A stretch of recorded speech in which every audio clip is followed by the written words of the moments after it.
Bonjour, bonsoir peuple congolais, ça dépend heure où vous allez rejoindre.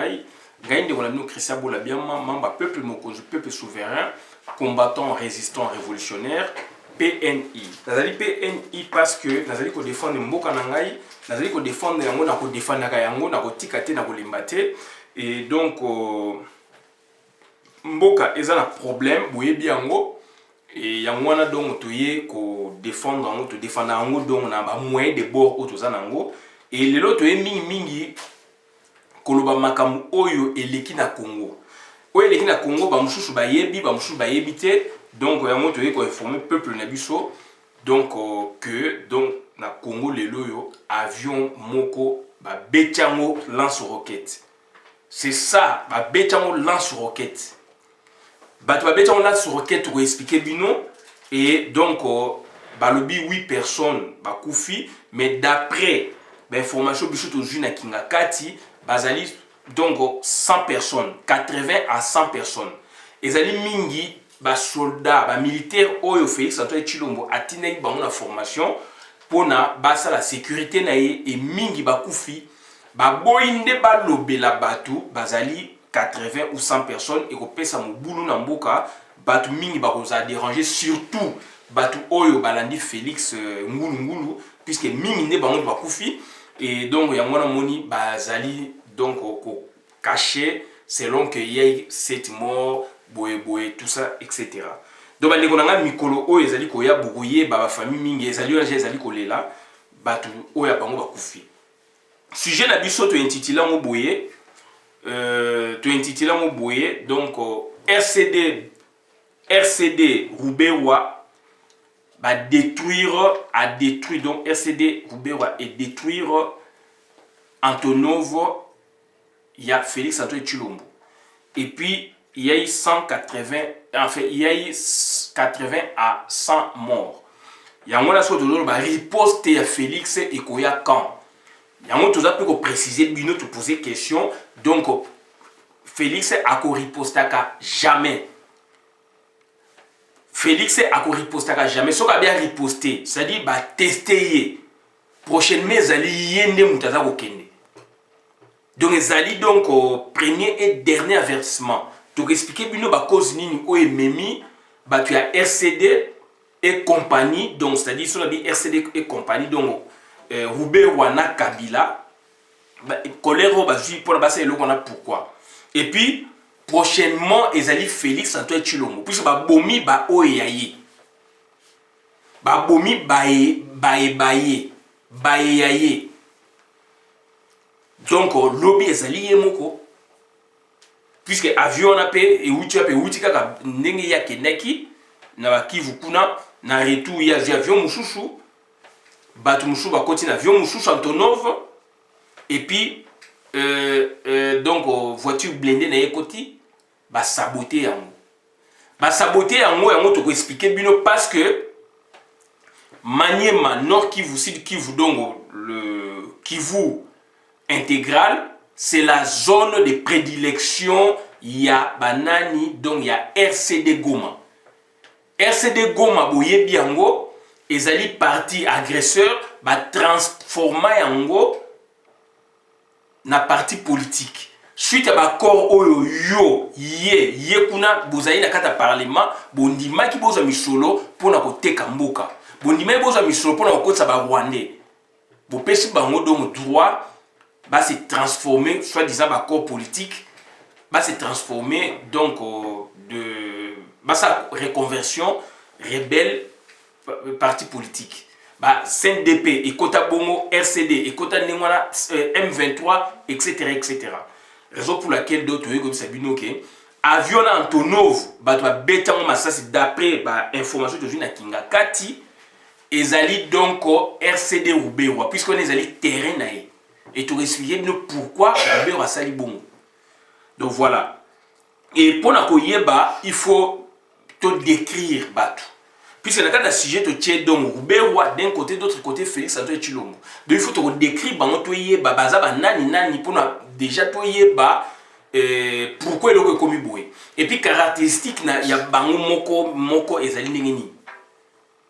Donc mariage wana sko ba sali wana. Donc mariage wana donc ezali ba cause nango yango ememi mbatu lelo na ka oyo. Mais pour la to banda to zali ko informer bino que toza na réunion munene le 19 oyo na Paris.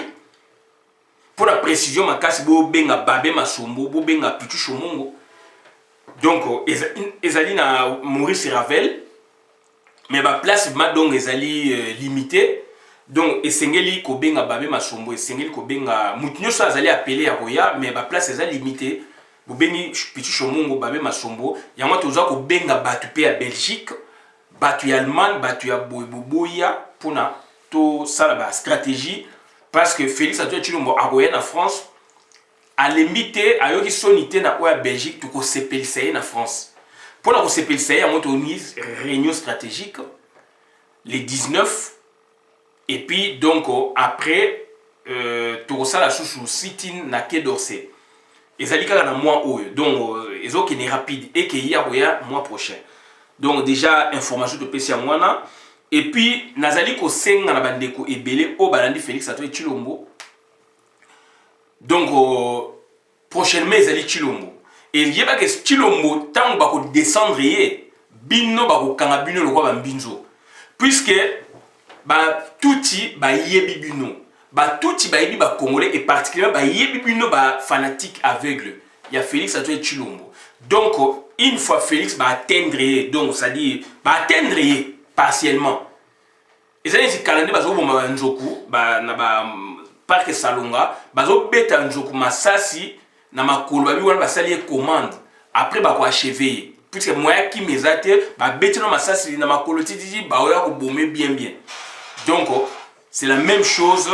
Donc, oyo basali wana ezali donc avertissement premier et dernier avertissement. Prochainement ezali bino ba ko atteindre Félix. C'est clair, c'est visible. Baza ko viser payer ba ko atteindre yé. Donc ba PCR déjà donc réponse na comportement oyo sali auto komona na bino awa. Donc lobi soki ya kwei ba ko kanga bino lokola ba mbinzo. Puisque politique pouvoir ba sakana na ngote. Mais bino bo vu pouvoir ya Congo bo kena mona ndinga ba blague. Na ye awa ba tumso ba comprendre te oh non ba sepela na liwa ya mutute na ye ko sepela liwa mutute na ende koloba. Na za sepela liwa mutute mais na ende koloba il faut qu'on parle. Donc il faut to bima na réflexion wana. Il faut to bima na réflexion wana. Donc il faut to loba makambu oyo esengeli. Yango no moni na ye koloba donc na ye wana pona ko ménager mutu moko te na ye koloba sérieusement. Donc liwa mutu nyoso akokufa puisque soki boko loba puisque vous comprenez te e bandi bu ba bomaka nango batu. Regardez la conviction na bango Bouteflika. Donc il n'a pas fait longtemps tant où Alingui a se représenté pour la énième fois. Donc ba telemi. Deux premières fois ou trois premières fois ba comprenez qui mettait ba moni qui vient na bango maza malade et qui ne dirige plus. Alinga ça va vanter ba telemi sur le map populaire deux fois trois fois. France o yo banga ka Belgique o yo banga ke ba kokote la Hippolyte Kanambe ke ba kokote la ndenge na imagination na biso na contexte na biso ba kokote la Hippolyte Kanambe mais et pas ba algérien ba ndibu ba yebi ke France a soutenu ka Bouteflika mais ba braver peur et la France a reculé et France a appuyé qui donc orientation na ba. Donc, les autres sont yonde mutu, osali ko bang sabatu yonde mutu, osali ko comprendre te, donc au tekimboka, si ko o limite ko bang sabatu, que France boye ke, soto lobi boye, que osali ko bon donc osali ko sepena liwa batu. Non. Tozali wana te, mais tozali ko loba, c'est le moment ya ko loba. Puisque chef nabilo de fil Félix Antoine Tshilombo ayo kakati. D'autant ayo kakati fa un coup de masudo wana ni fa yo kamalamu. Donc ça dit baza ko viser yé ba ko atteindre yé kalaté. Donc ça c'est de 1. Yango to yeli bino to décrit bino donc c'est-à-dire Roubaix-Roi, Félix Antoine Tshilombo et puis to kota na mo ba détail. Yango wana donc Tchatumba sans rival, bozali wana ebele o bozongi na Congo na ndenge ya tribu, bozongi na Congo na ndenge ya fanatisme. Pour la boko ça va peuple mususu et boza ko ça neti interface entre biso na bino bola que ça que bino boza ko soutenir régime wana alors que vous êtes des flatteurs lobby ba ko kanga bino lokwa ba mbinzo tant Félix a okwe ya kalaté. Donc voilà. Description d'abord, il y a Roubewa. Pour comprendre le sujet, il faut te décrire Batouana Bazabanani. Roubewa, il est président du RCD Goma, parti politique actuellement au Congo, donc parti agresseur, reconverti ou transformé en parti politique. Donc Kabila Azali parrain. Kabila Azali parrain à RCD. Et que, qui voit dans le terrain de prédilection, il y a Roubewa. RCD Goma. Et bon, monaki, c'est un Rwandais, Vital Kamerhe a été présenté dans le public. Bah, qui vous sait, bah, boyaki, bravo. Mais bon, moni actuana. Tu es bisa qui une Vital Kamerhe Azanan. Pour la Congo, bon, il faut que Boma Vital Kamerhe, il faut que Boma, donc, Hippolyte Kanambe. Tu es bisa bino, tu es pas dans mon côté. Et tant que tu as aventuré, tant que tu as Félix Azan et l'autre, tu as aventuré, les lots, quand on est lié. Ministre Roubert Ouazali, ministre il y a décentralisation et réforme institutionnelle. Monsieur Nezanini, Kopanza Congo. Monsieur Nezanini, il faut pas se belé na Congo. Monsieur Nezanini, donc il faut langue. Na Congo, so bazuma belé, ba créer déjà chef coutumier na Bango. Il faut pas na monoko langue. Et langue on a Bango, il s'agit que 5e langue na Congo, ezali monoko na Bango. Jamais. Jamais. S'il faut aussi la Congo pour la makamona toko silaka. Donc qui n'est Rwanda des arana Congo te. Bako le kabiso misu makasi boete. De bako le kabiso na makasi te ba ça peut makasi te. Na 89 généralement il a côté la bango na 4. Ba ça peut makasi te. So le ba ça aventure puisque donc ndeko na bango azali na tête ya mboka na biso. Et nous on peut pas accepter ça, on peut pas tolérer. Donc ministre des réformes institutionnelles lobaka yango. Tant le gouvernement badi bange bimi bato balandaka ba vidéo ezali nabi gouvernement badi banga ezali donc administration publique donc ezali gouvernement oyo et ko vendre ça tout power tant on a ministre il y a ministère il y a décentralisation et réforme institutionnelle nabi ministère wana et ko ça musala ya ko boma Congo ya ko kabula Congo vidéo donc déjà il y a le 20 mai donc le 20 décembre le 19 ou le 20, entre le 19, le 20, le 21 décembre 2016, ils sont dans le parti dans le Katamo. Dans le Bakiamo, Nabidong, gouvernement Badi Banga et Mako Van, ça tout y power. Tant on a réforme institutionnelle, Boubedon, Yev Maïna mission de Yako Kabola Makongo bien bien. Roubero est représentant de tout y Congolais. Bouyebi. Yo yebi ya yebi yebi kuna yebi.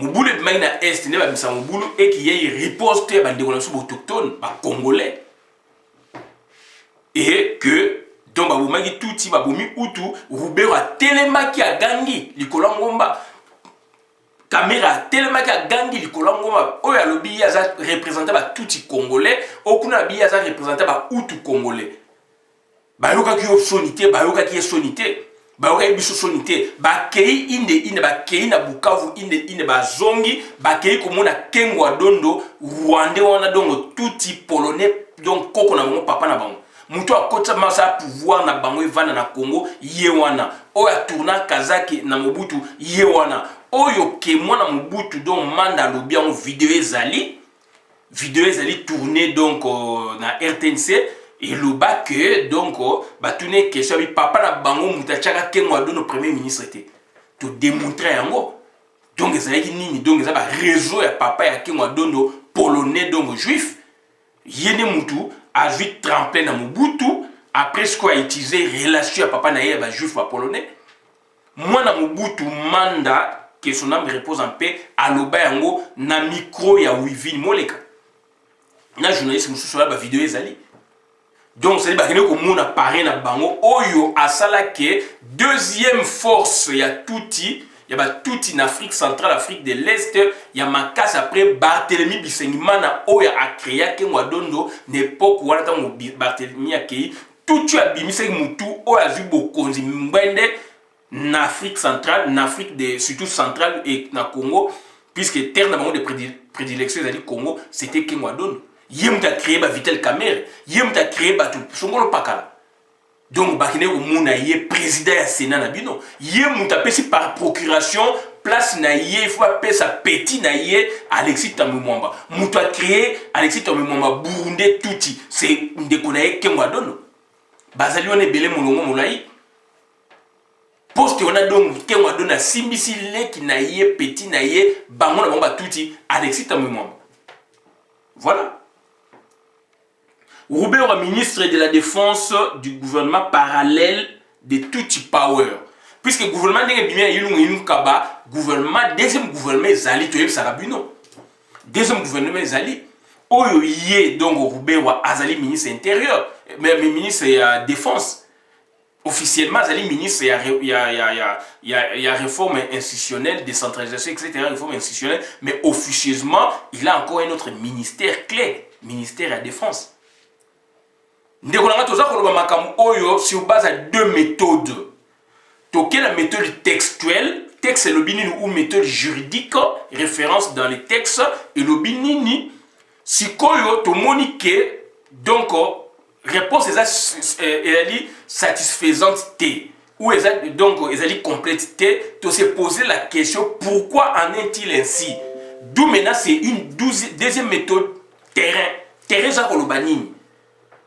Donc, au moins, il y a premier ministre de Bino, mais il faut voyager partout, ou alors la décision, c'est qui? C'est directeur de cabinet. Alors, le directeur de cabinet n'est pas donc dans l'exécutif, il est dans un cabinet.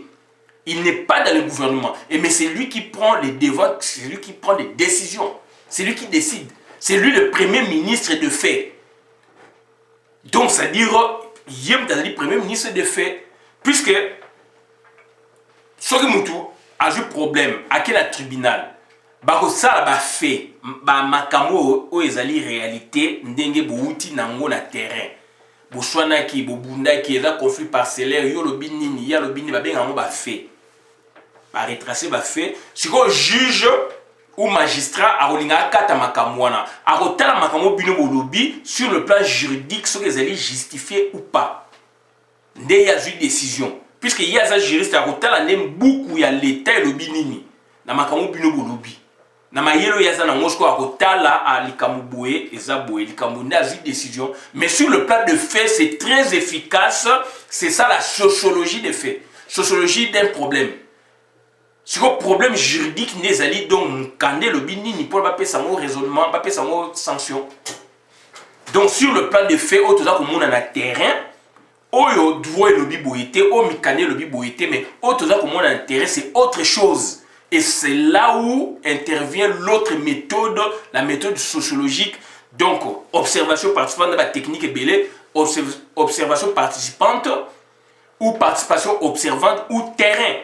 Donc, on a la carte au monde, on peut participer comme acteur, ou on a dit qu'on observer, non. Mouto, mais il était un mouto. Donc voilà, donc Vital Kamerhe accueilli koyamba président Paul Kagame, akendaka koyamba président Boye, accueilli na funérailles ya Chirac. To yebisa ki bino ba asengaka balinge bacha Moïse Katumbi premier ministre, ya bi non Moïse Katumbi de l'autre côté zandenga il faut la premier ministre. Na yebisa ki bino ba réconcilier bango. Ba ye monani ce qu'on a terrain.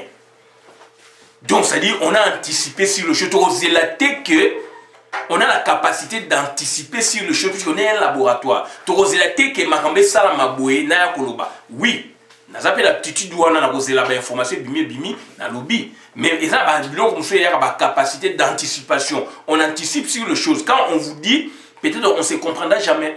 Parce que makambe on vivre été, mais bateau bazana coup d'œil ba comprendre et loko il faut tout la de près. Donc makambe tolobaki et c'est mon ami après. Donc c'est très compliqué, mais c'est comme ça. Donc Roubert, ministre de la Défense, ayant en charge l'armée et la police. Comme fut la force publique. Force publique, il y a eu armée coloniale. Ils avaient comme ça l'office, il y a armée, protection à territoire, défense, boué. Et puis, office, il y a police, c'est-à-dire rétablir l'ordre public. Donc, Roubert, Azali ministre de la Défense, na double face wana. Face à protection ya territoire au biso to biya biso o ya lo biya ye donc ça dit ba territoire na biso frontière comme poreuse abo ko tsa mutu nyonso ce n'est plus la défense mais par définition c'est la défense mais il y a ko tsa batazo sala ba rogner bazo kata ba bloquer ba occuper et puis donc soit disant ko tchapé mais bazo tchapé te baza ko troubler ordre public puisque au moins ba soldat bazali kuna bazali na Congo surtout koto kuna MONUSCO pesa ko kota balati ba teni bo pesa ba confiance mais baza bato ba ende ko sa mission ba bomande bino donc ça dit mission ya armée na ya police ndenge za défini mais ya zo c'est la mona ndenge ya logique o ya bango donc il y a confusion de logique puisque la logique oyo ya biso tozali ko mona ke ministère de défense c'est ça la raboye boye police c'est ça la raboye mais mission na logique o ya bango donc c'est-à-dire ministère de défense ezali pona azala na armée na bino na maboko et que akocha ba chef donc ya commandement ya armée ezali batu mususu batuti bako obéir ordre naye donc ordre eza pona ko boma Congo pona ko protéger Congo te pona ko bimisa biloko ko boma batu ko cha batu na bango donc ba sala ngo dans le sens contraire. Roubaix-Roy azali installateur de chef coutumier dont son frère. Na est là azali ko installer ba chef coutumier pour bazwa ma belé, bazwa donc ba chef coutumier donc azali ko représenter ma belé, azali entre le mort et le vivant alors que donc yé bazali batuna bisoté donc azali ko installer ba on anko yango ba instaurer cinquième langue. Cinquième langue yé Jeannette alobi kuna tata moi si ya Hippolyte Kanambe alobi on a parlement on a jamais ba parlementaire ba lobi na kati baza ko yeli ko kosa batu libanda et puis sikoyo ba kosi pété ba toucher pe dossier en moté ba yeli ba sujet mususu puisque ba mi so ba toucher ba dossier na donc ba okata ba ngodongo perdiem ba ozasu ba bourse na ba wana te donc ba bourse na ba émolument na ba ozasu te ba oyo kosa bino sko na ba débat n'importe quoi etc. Donc voilà, et puis président a mis le protocole Félix Antoine Tshilombo. Donc c'est à lui qui devait, n'est-ce pas, donc orienter les choses, riposter à l'oba pelo comme côté. Donc voilà. Donc Roubaix-Roy, installateur des chefs coutumiers tout à l'est dont son frère Aminemwe. Administrateur général de l'ANR Supra. Roubaix-Roy est administrateur de l'ANR Supra, Agence nationale des renseignements de Yalikolo. Puisque tu as deux agences de renseignement, Toyebi Sabino. Na moni bekre bimi ke donc on a kingakat ba tchek kabila tchek deuxième année. Mais Toyebi Sabino déjà. Deuxième année ezalaka mais ezali première donc ba benga année Supra Yalikolo, année infrane ya biso ya C. Toyebi Sabino ke donc Kaleva longwa malongwa te adjoint na rendre compte na Kaleva. Toyebi Sabino na moni bimi sikoyo. Donc ça dit ma ramto ça bune une analyse profonde nous soupe ba information ba exception mais ming pe ça dit analyse profonde il faut tenir en respect donc Roubaix-Roy congolais par usurpation de naturalisation donc aïbe naturalisation la biso il s'appelle donc il s'identifie na ba congolais abiyaza congolais alors morphologie nae ezapé ko trahi alors culture nae pe ezako trahi et ce sont des gens fermés. Alors Congolais sont très ouverts. Eux, ils sont fermés. Quand même qu'ils soient Congolais, mais ils sont toujours entre eux. Marabaza ko concocté toujours et bâti. Mais ils se disent Congolais. Parce que Congolais, bazali, bazalamba, sekato, sepelato, zalansambe, bazala raté. Mais bah écoute, on a de façon occasionnelle, les camo ils allaient vite fait, bah kei, bah na bakana bango. Na butunde bango baza otambola na ville à Kinshasa, na mitu camo sophistiqué. Na moi babi magate. Gombe koma ya bango. Ma campagne koma ya bango. Bon marché koma ya bango. Hippolyte Kanambe na bon marché attendi bana basi ba métis boye. Balabala moko quartier mo botsa bango bimana bango. Hippolyte Kanambe toloba ya ba vidéo. Donc ba terrain na bango place ba kena ko sakana ba ma campagne ba Gombe limité moi rarement surtout Gombe. Donc Gombe koma ville oya bango. Batamo mingi na butu. Donc c'est grave. Roubaix-Roy, commandant en chef des milices rwandaises au Congo. Bato bazali ko opérer kuna basodo bazali wana c'est une milice. Ce sont des milices. Ezali na maboko ya Roubaix-Roy. Milice ezali na Nord Kivu, na Sud Kivu, donc na Maniema. Ils allaient partout dans le Congo, mais surtout dans la zone où on a donc terrain il y a jeu. Rubewa. Si vous avez un bon poteau, mon asko Fati. Donc pour ça, il faut y avoir un mouton à Zanani. Fati Nabino, président de l'UDPS ONG. Donc il est président protocolaire, ça c'est de 1. Et puis président Nabino est UDPS ONG. Donc il y a deux statuts. Et Zali Internet. Statut moko ya UDPS of Mayam oyo ya griffe oyo ezali ko ganga oyo ezali ko orienter batu tamba komi na besoin ya mbongo tamba sombi ye na papa oyo ye ba ye ko se abino donc deuxième statut et bima ezali internet papa Tshisekedi vivant et signama ye na Bruno Chibala abe mo le ka bimaki a keindaku na sima ba koti na bureau na ba bimisi ba retravailler ba kei ko faire signer ça on la ministère intérieur. Et puis, dans la ville, etc., tout le monde va connaître que UDPS ONG. Donc, il président de UDPS ONG. Il président du RASOP pour hypothéquer l'avenir des Congolais.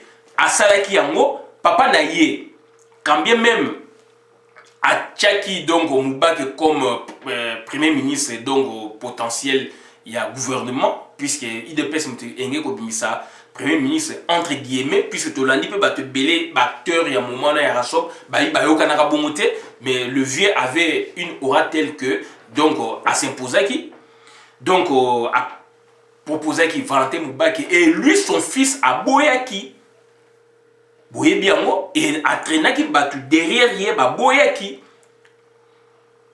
Parce que, en 2012, ambassadeur allemand, Belgique, France va proposer qui pour na tobi manakao ba sanisa bango yé appelé sa premier ministre Kabila azali wana o azali la légitimité o azali la légalité pour tout marcher ensemble yé papa Tshisekedi a présenté que Félix a toi chilo moment na ba témoin bazali minde babi non tu ne peux pas donner ton enfant na partie no ba passer belé et comme ça la bien de la population a boyaki a bloqué mboka.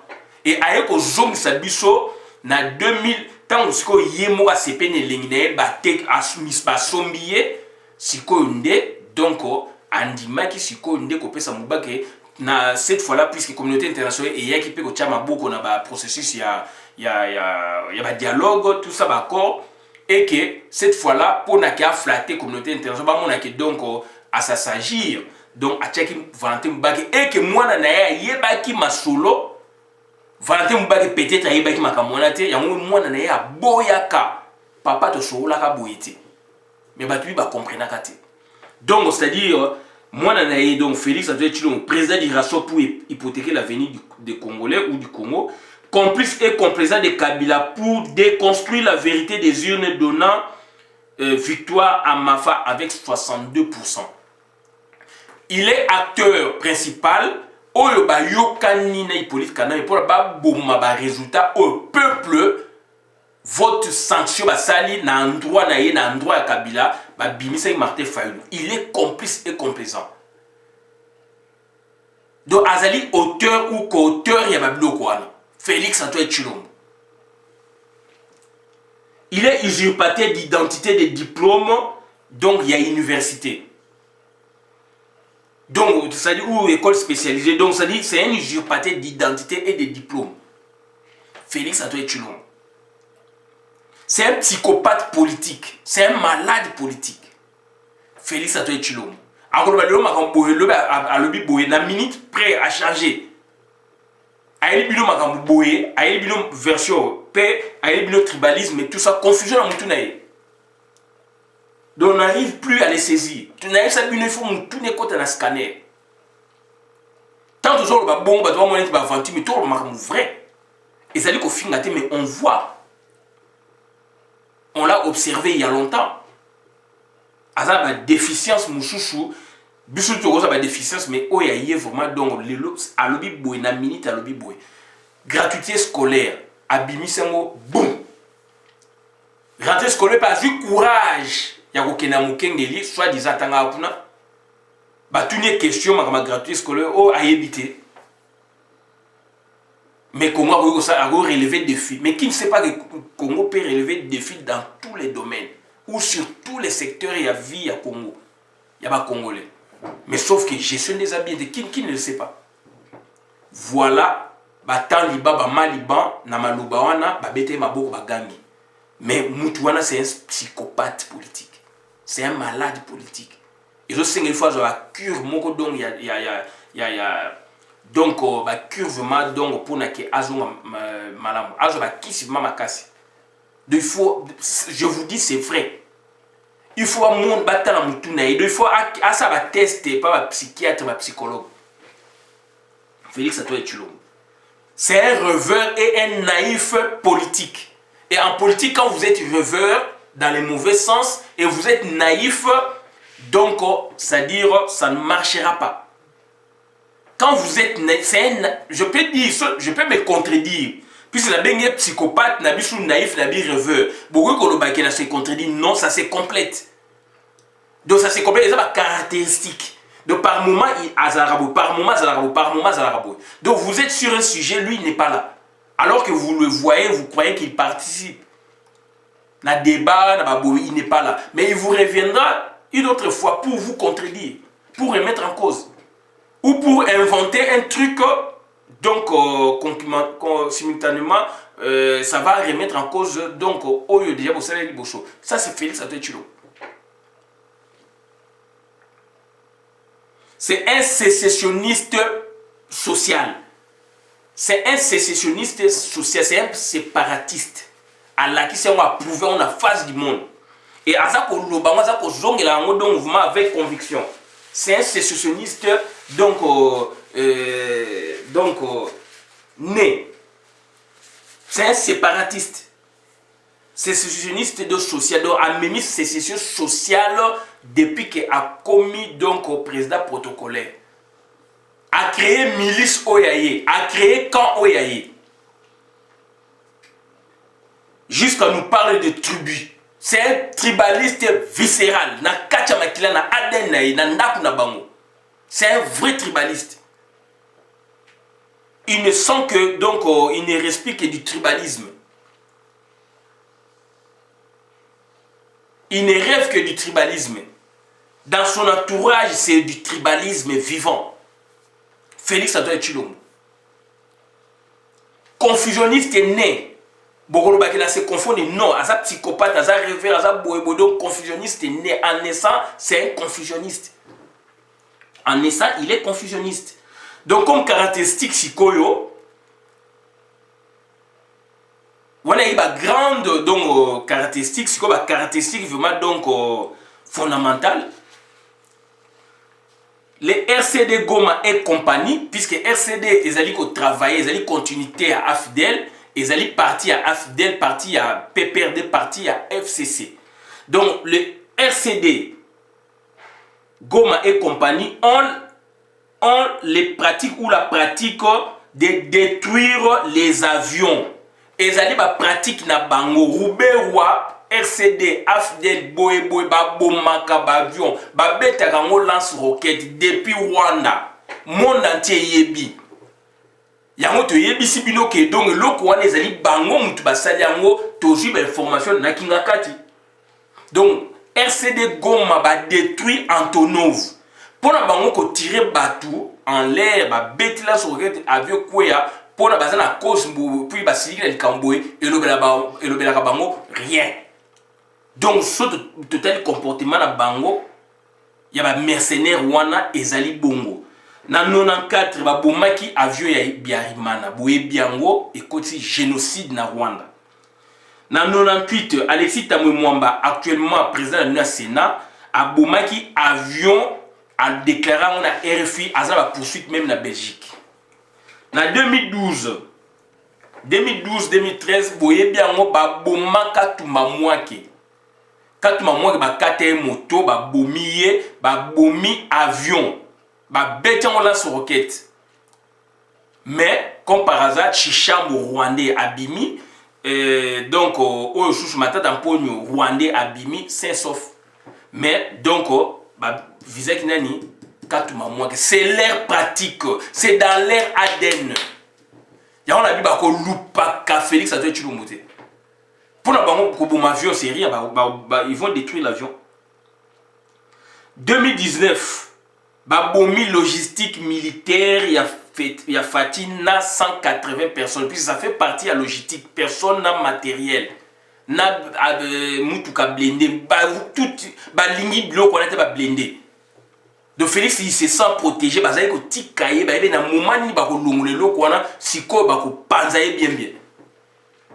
Donc c'est-à-dire les Tshisekedi et UDPS sont, on a dit caractéristiques fondamentales, il y a tout type ouais, donc il y a RCD, Rouberois et compagnie, et PPRD, FCC, donc on a Bangwana Nyostu, Hippolyte Kanambe, dans le Biango, Bomi, donc avion et Biarimana, Alexis Tomema a déclaré Bomaki avion boué, donc au cas où moi qui a été dans le avion, Bomi, c'est un scénario, c'est sauf. Abimi par un premier ministre matin dans Pogno et puis donc les loyaux donc avion il y a président de protocole avec plus de 80 personnes na blindé ya mutu kana balingi ko to ba mona ki ba po ba ngoblo to ba monyango baza ko étudier mutu a biso mutu ka blindé donc biso de PC pouvoir on va voir donc yango mo ba saboter on ba bomiango d'où maintenant caractéristique fondamentale ba Tshisekedi. Les Tshisekedi, quand je parle de Tshisekedi, donc il s'agit de lui et de son père. Donc les Tshisekedi et UDPS sont spécialistes dans l'arrangisme, arrangisme conciliant.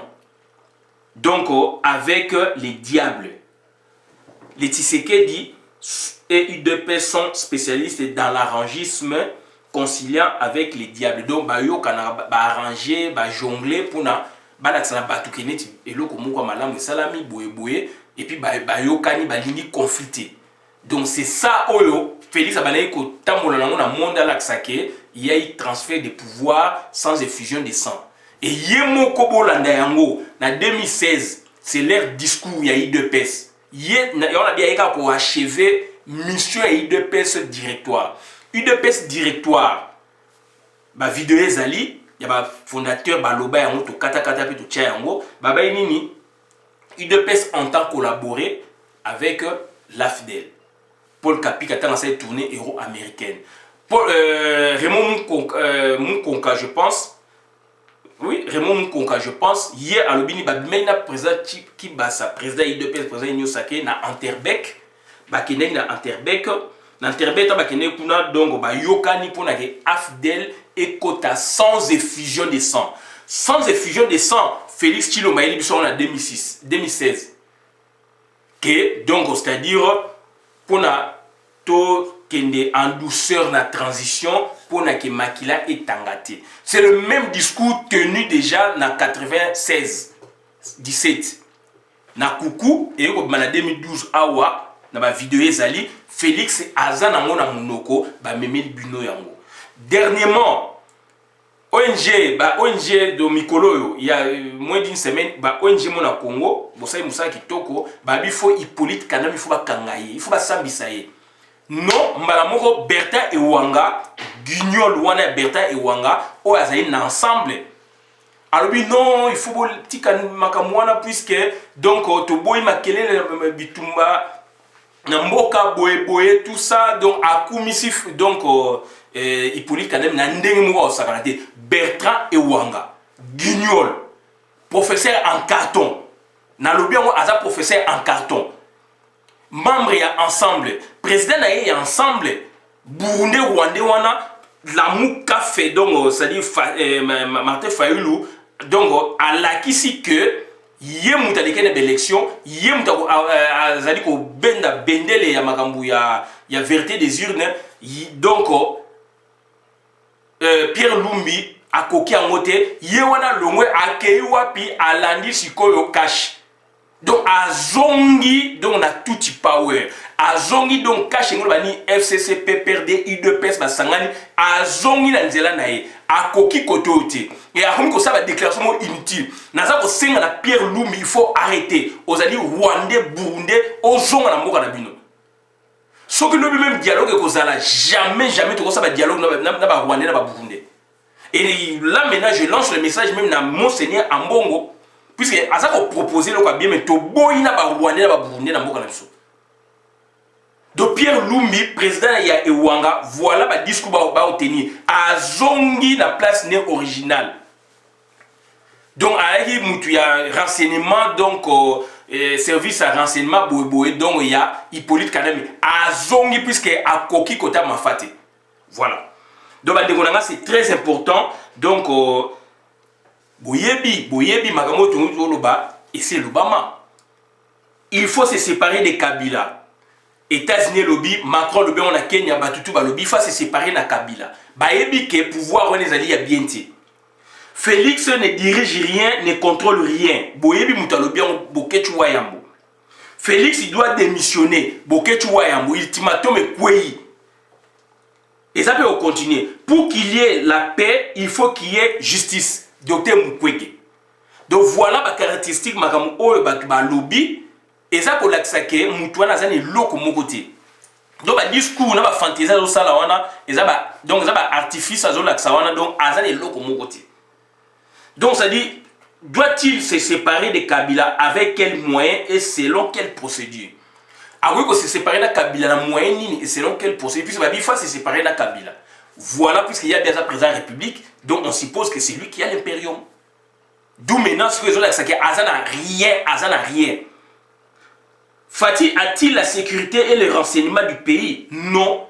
D'où bateau ya kene ko formé au regard ya batouti batouana milice na mono-ethnique puisque déjà professeur Julien Tchakou d'Abimisa Gaonke donc baki sa formation uniquement balou babani banini donc formation na donc basodo ba kufia plus de 80 bazali mono-ethnique. Donc il y a tribu oyaye surtout batou o balanda qui est Batouana na misu ya ba Rwandais ba PC pouvoir na misu ya Hippolyte Kanambe baza au conseil encore ba milice baza ko déranger intégrité territoriale o bango balobi ya bango baza au contrôler donc ba monique et bandi donc il faut ko kata yango ba saboter avion wana donc au regard Félix Sikoyo donc ezali confusion de logique Félix azomona bango bazali donc ba congolais pona ye. Et puis, et que l'armée est armée congolaise, donc lié aussi à quoi qu'on forme, garde rapproché, bien que bazam nous camboka nae. Or, bango ce qu'on a logique quoi, bango au monde a batouana, puisque bazam bango pour bazam congolais.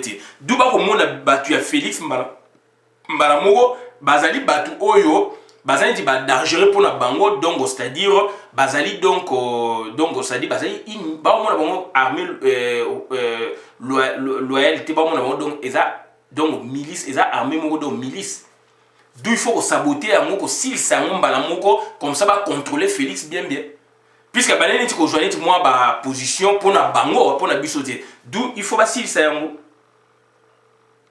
où se situe maintenant la colère du RCD Roubaix-Roi et compagnie colère na bango e wuti wapi pour na tout ça ko chiti wana colère na bango e wuti d'abord na réunion à Vatican ne Félix akene kuna.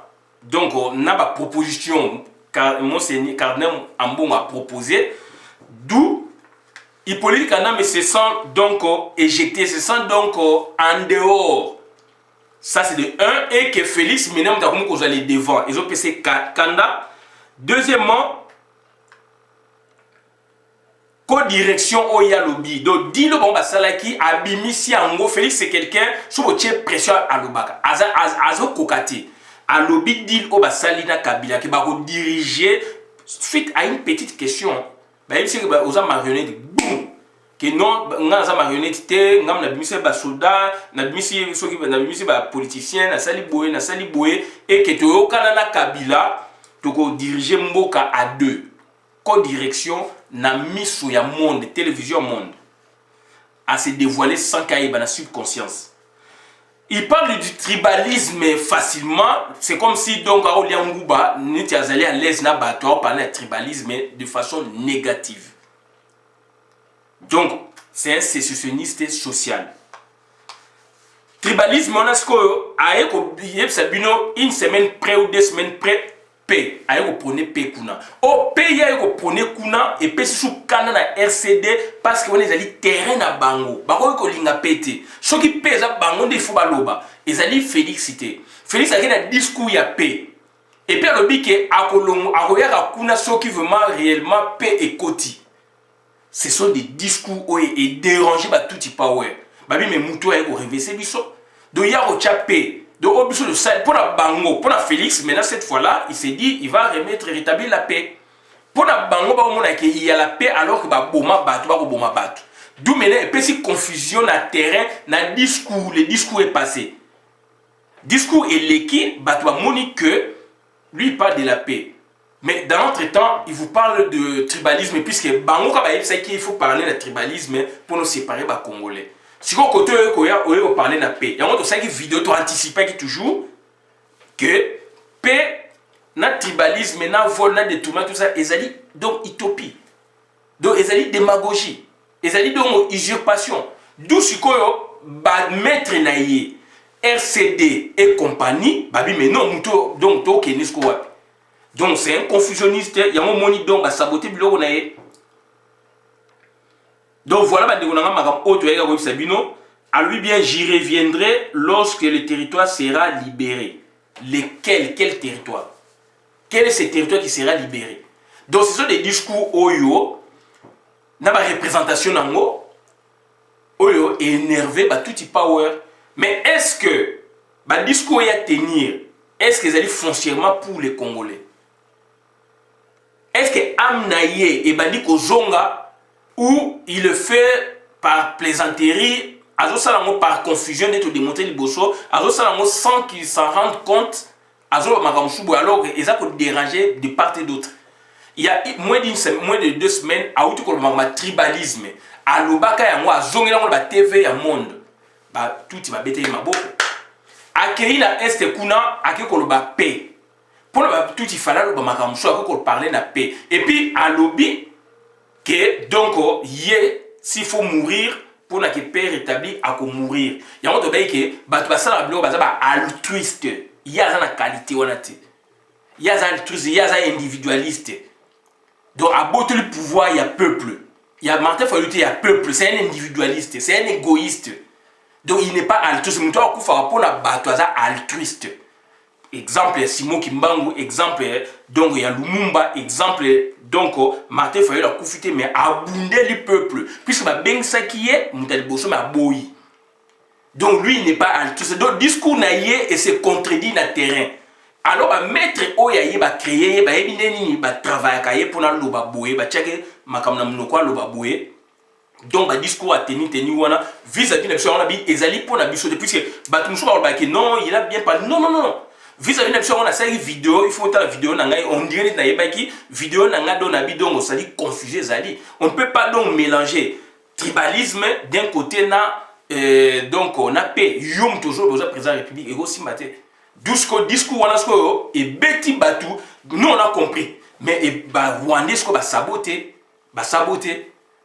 Mais na bango blindé biloko balinga ngote baza makasité baza na arme bazo boma biso mais so simi arme en face osala ba blindé ba il fait déranger bango. Voilà bandeko nanga o to yeka ko bisabino ngwa to suki a bona na vidéo madame na compte communauté ngai Christian Bola bien maman ma peuple mongoli peuple souverain na bi merci.